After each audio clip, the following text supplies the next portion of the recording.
Hey guys, welcome to my channel. It's Vanessa, and in today's video I'm going to be talking about all about my blonde hair and my experiences, the pros and cons.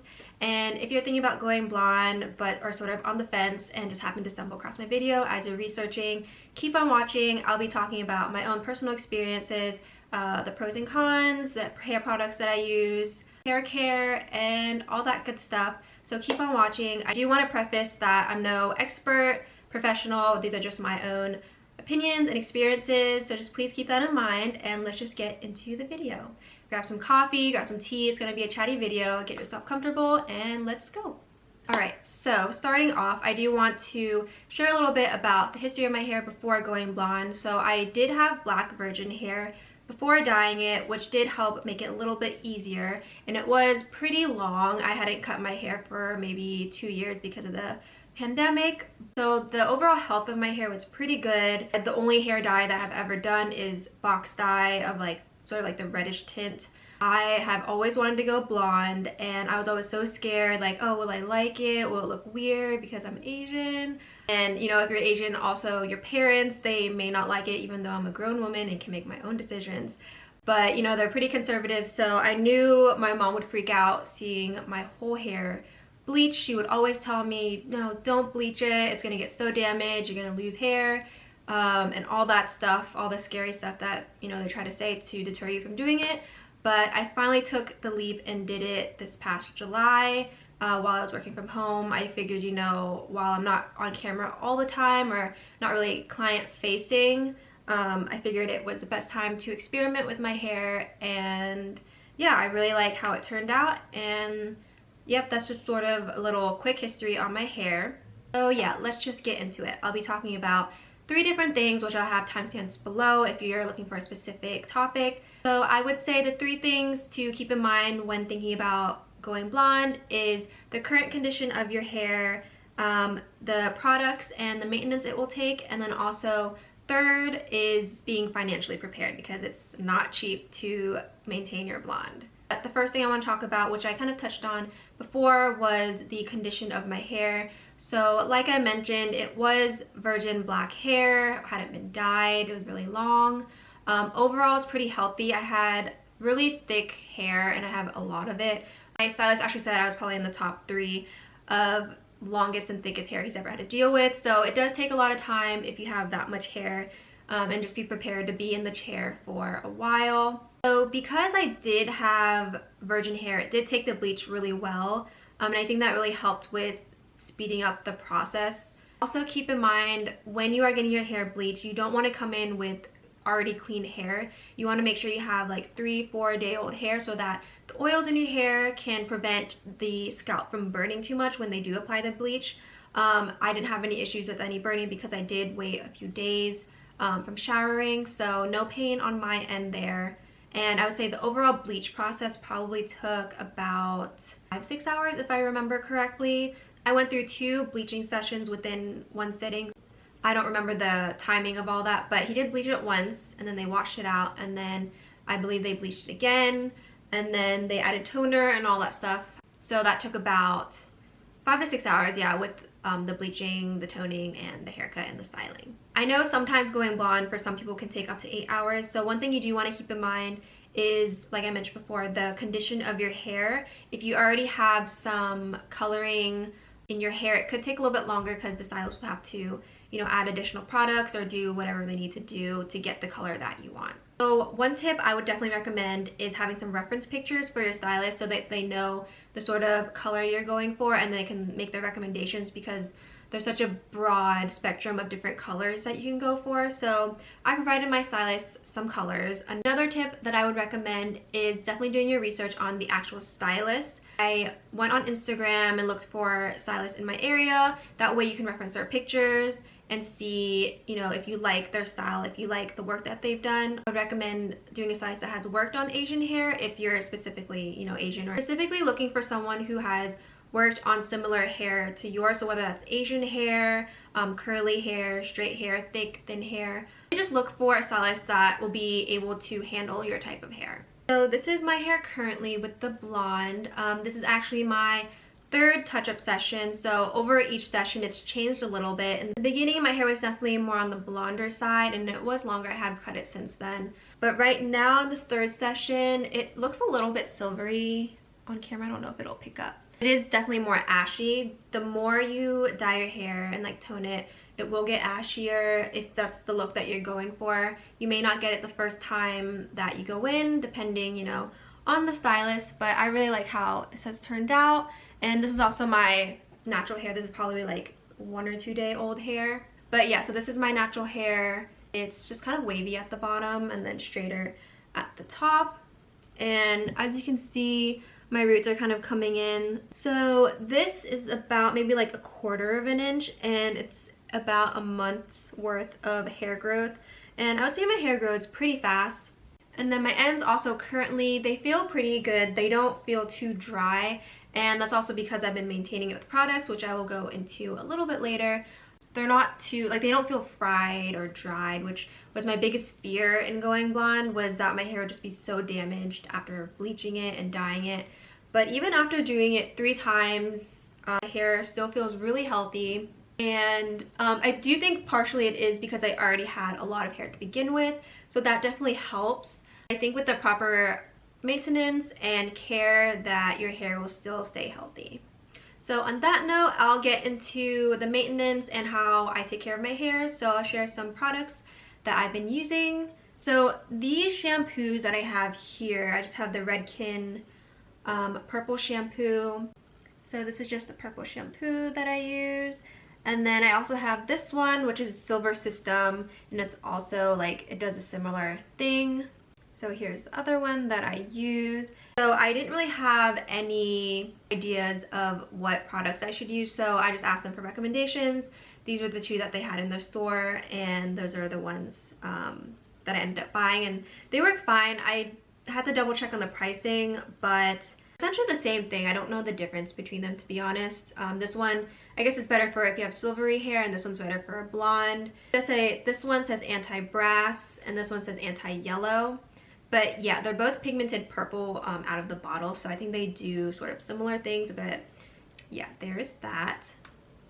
So I do only wash my hair about every 5 to 7 days, and I know that sounds really disgusting, but the more you wash your hair, the more the color will fade and it'll get yellow or brassy. So I try to avoid washing it too often if you can get away with it.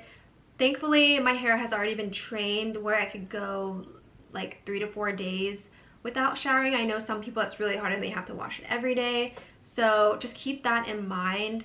And actually, since going blonde, my hair doesn't feel that oily at all. And I don't know if it's just like due to the pores of the scalp and of the hairs where it doesn't produce as much oil. So I haven't really had any issues there. And dry shampoo will definitely be your best friend. So I use this one from Not Your Mother's. It's just Clean Freak regular dry shampoo. So this is just your basic dry shampoo. This is just like a few dollars at the drugstore, and I just use this and spray it on my scalp, and then you can brush it out. So that'll be your best friend, especially if you struggle with going long periods without washing your hair. I do still wash my body every day, so don't worry there. I do recommend washing your hair with cold to warm water. The heat from the hot water will fade your hair quicker, so try and avoid that. It is one thing that is kind of a pain when washing your hair, is not being able to wash it with warm water and just, you know, being cold, and it's just not really a comfortable experience. But you know, you gotta do what you gotta do to maintain your hair. So my stylist did recommend to use dry shampoo like once a week, but because I already wash my hair about just once a week, the Color of Purple shampoo is really the only shampoo that I use. But if for whatever reason any off day, I will use these Olaplex shampoos. So I have the Olaplex number 4 Bond Maintenance Shampoo and the Olaplex Bond Maintenance Conditioner. They just look like this. And these are really great as well, super moisturizing, and it's supposed to replenish and repair your hair and keep it soft. And then for this next product is this deep conditioner that I use from Kerastase. This is just like a hair mask, and I love this stuff. This has lasted me about 6 months, and I'm almost out of it. but it's just like a hair mask, and you put it on your ends. I usually do it from like here down, and keep it on for 5 minutes in the shower, and then it will just keep your hair nice and soft. And this is probably like my holy grail. I'll probably still use this even after I go back to my natural hair, just because it keeps it really soft. And then because my hair does get like a little bit frizzy on the ends sometimes, especially after air drying it, I like to use this argan oil on my ends, and I'll leave links for everything down below, but this I just picked up from like my Target, and I just use a little bit and just put it on my ends like this, and then that helps keep it from getting too frizzy on the bottom. And last but not least, I like to use this Tresemme Heat Tamer for when I have to straighten or curl my hair. Like I mentioned before, heat will fade and discolor your hair, so you want to make sure you're protecting it and not damaging it in any way. I do try to avoid using hot tools though if I can, so most of the time I'll just leave it natural, air dry it. I don't even really blow dry it.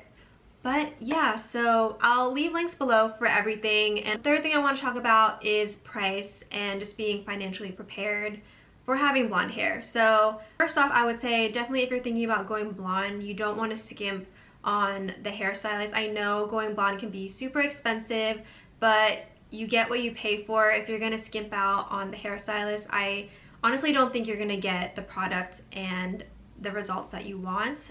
Again, like I mentioned, do your research, look at pictures, make sure they're what you want.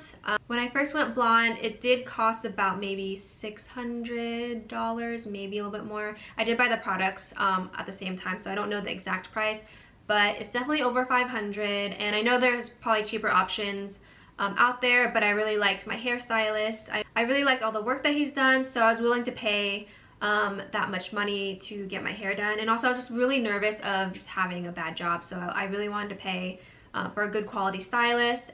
And I did it for my birthday, so it's kind of like a treat to myself, so I didn't mind spending that money.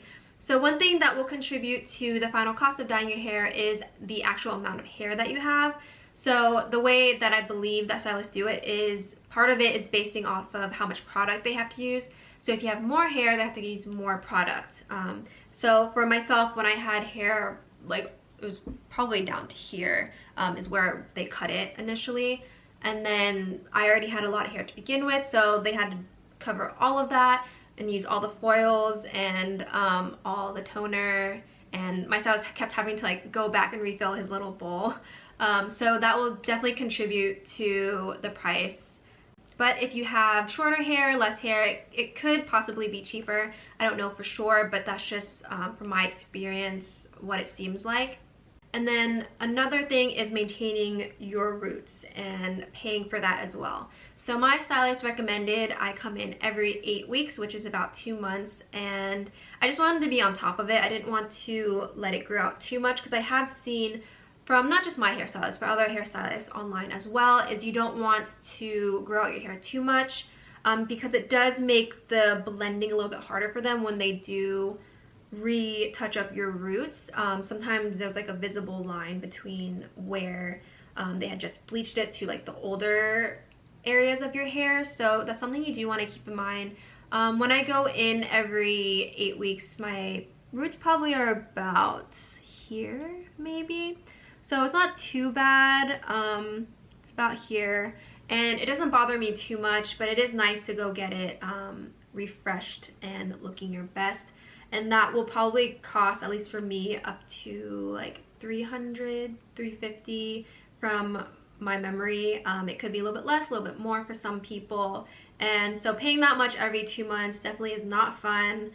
So just make sure you're prepared to spend that amount of money. So yeah, I think that was everything. Sorry if that was a lot to take in, if I was talking too fast, if I didn't answer any questions. There's definitely a lot to consider when going blonde, so if I missed any questions, definitely leave them in the comments below. Some final thoughts on going blonde. I absolutely love it. I am thinking about going back to my natural hair at some point. It's only been 6 months, so I don't know how the transition of going blonde back to dark brown will be. I think that's probably the hardest thing, is trying to figure out the transition. Like, do I dye the whole thing? Do I chop it off? I don't know. But yeah, definitely when you're blonde, you can experiment with any color that you want. You're basically a blank canvas. You can go pink, red, blue, orange, any color that you want. So definitely take advantage of that. I will say, if you're thinking about going blonde, don't be discouraged if you don't like it right away. It will take some time to get adjusted to.